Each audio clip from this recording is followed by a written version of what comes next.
ప్రాంతాలకు వెళ్లాల్సి వస్తుంది. ఇలాంటి నేపథ్యంలో మీ ఆవేదన, మీ కష్టం, మీ బాధ బాగా అర్థం చేసుకున్నవాడిని. ఇక్కడ ఉన్నది నేను ఒంగోలు జిల్లాలో ఒక 2 సంవత్సరాలు ఉన్నాను. ఒంగోలు టౌన్లో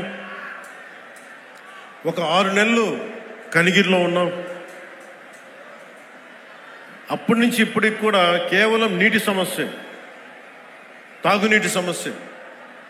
ఆ తాగునీటి ముఖ్యంగా కనిగిరిలో పనిచేసేటప్పుడు 6 నెలల్లో ఎందుకు వెళ్ళిపోవాల్సి వచ్చింది అంటే మోకాళ్ళు వంగిపోతాయి, వెన్నెముక వంగిపోద్ది, ఈ ఫ్లోరైడ్ సమస్య ఉందని చెప్పి మేము ఇక్కడి నుంచి వెళ్ళిపోవాల్సి వచ్చిన పరిస్థితి. అందుకని నాకు ఆ కష్టం అప్పటి నుంచి ఇప్పుడు దాకా నా గుండెలో ఉండిపోయింది. మొట్టమొదటిగా జేజేఎం ఈ మల్టీ విలేజ్ ప్రాజెక్ట్ స్టార్ట్ అవ్వాలి అంటే నా ప్రయారిటీ ముందు మన ప్రకాశం జిల్లాకి కావాలి అనే ప్రయారిటీ పెట్టాను.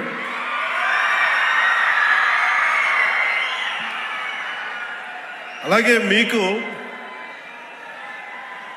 గత ప్రభుత్వం మీకు ఏం చేసింది, ఎలా ప్రవర్తించారు మీ అందరికీ తెలుసు. మన జిల్లాకు సంబంధించి వెలిగొండ ప్రాజెక్టుకి ఒక 4,000 కోట్ల రూపాయలు కావాలి. దాంట్లో మేజరు ఎవరైతే భూపరిహారానికి కావాలి వాళ్ళు అప్పులు తీసుకున్నారు. రాష్ట్రం మీద లక్షల కోట్ల అప్పులు తీసుకున్నారు. కానీ మనకు ఒక వెలిగొండ ప్రాజెక్ట్ తేలేకపోయారు. అలాగే గత ప్రభుత్వం జలజీవన్ మిషన్ అనేది దాహం తీర్చేది, గంగమ్మ తల్లి మనకి దాహం తీర్చేది, మన పంట పొలాలకి జీవం పోసేది, పంట పండించి మన ఒంట్లో సత్తువు నింపేది. అలాంటి గంగా సమానమైన నదీ జలాలు ఉండాలి. జలజీవన్ మనకి జలజీవం అనేది ప్రధానమంత్రి గారు చాలా గుండెల్లోకి ఎత్తుకొని భుజాల మీదకి ఎత్తుకున్న ఈ స్కీమ్ ఇది. అలాంటి స్కీమ్కి ఈ రోజున మాట్లాడితే గత పాలకులు మళ్ళీ రౌడిజం చేయడానికో, గుండాగర్దీ చేయడానికో,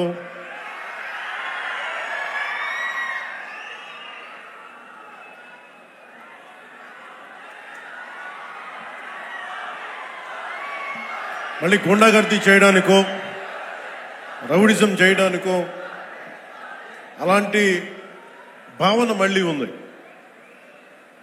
మీకు తెలుసు కదా, రౌడిజానికి, గుండాగర్దీలకి బయటపడితే మన రాజకీయాల్లోకి వస్తాం. కేసులు పెడతాం, వస్తే 29లో మేము అంతు చూస్తామంటే మీరు రావాలి కదా. మీరు ఎలా వస్తారో మేము చూస్తాం.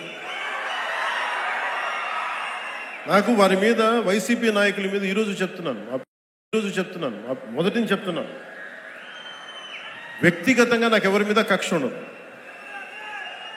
మనస్ఫూర్తిగా నా గుండెల మీద ఆత్మసాక్షిగా చెప్తా, నాకు ఎవరి మీద కోపం ఉండదు. కానీ మీరు సగటు మనిషిలో, ఈ దేశంలో ఉన్న సగటు మనిషికి, సగటు మధ్యతరగతి మనిషికి, సగటు రైతుకి, సగటు యువకుడికి, సగటు యువతకి మీరు కనుక భయభ్రాంతుల్ని క్రియేట్ చేస్తే దాన్ని ఎదుర్కొనే కదా ఇక్కడ దాకా వచ్చాం. మీకు 151 సీట్లు వచ్చినప్పుడు కదా, నేను 2 చోట్ల ఓడిపోయినప్పుడు కదా మేము ఎదుర్కొని బలంగా నిలబడింది. అంటే గుండెల్లో ఎంత దమ్ము ఉండాలి, రక్తంలో ఎంత వేడి ఉండాలి మీలాంటి వాళ్ళు తట్టుకోవాలంటే. నాకు తెలిసిన సినిమాల నుంచి వచ్చినవాడిని, సినిమాలో డైలాగులు చెప్పను నేను. కుత్తుకలు కోసేస్తాం, మిడకాయలు కోసేస్తాం అంటే కోయడానికి మేమేమన్నా చొక్కా ఇప్పి చూపిస్తామా?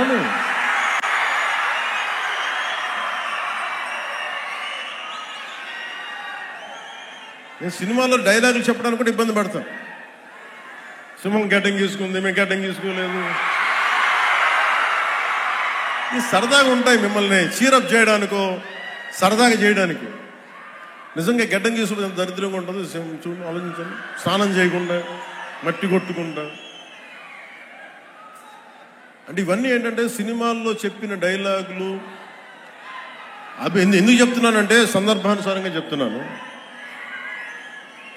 ఖచ్చితంగా మీరు అద్భుతమైన పాలన చేసి కనుక ఉండుంటే మీరు 11 సీట్లకు వచ్చేవాళ్ళు కాదు. మీరు అంటే ఇది రెలవెంట్ కాబట్టి చెప్తున్నా. ఇది కక్ష తీర్చుకునే ప్రభుత్వం కాదు. ఇది తప్పులు చేస్తే శిక్షించే ప్రభుత్వం ఇది. అలాంటిది అంటే ఇది ఎందుకు చెప్తున్నానంటే మీకు వినండి మళ్ళీ అరవండి.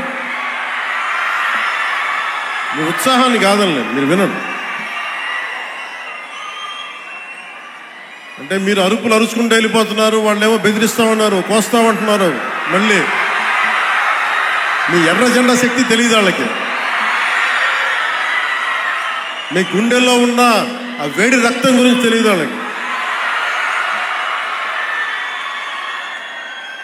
అంటే కడుపు కాలి ఉన్నవాడికి కష్టపడి పనిచేద్దాం అనుకున్నా మళ్ళీ తిరిగి కోపం తెప్పించుకోండి. పని చేసుకుని తల ఉంచుకొని పని చేసుకుంటూ వెళ్ళిపోతున్నాం.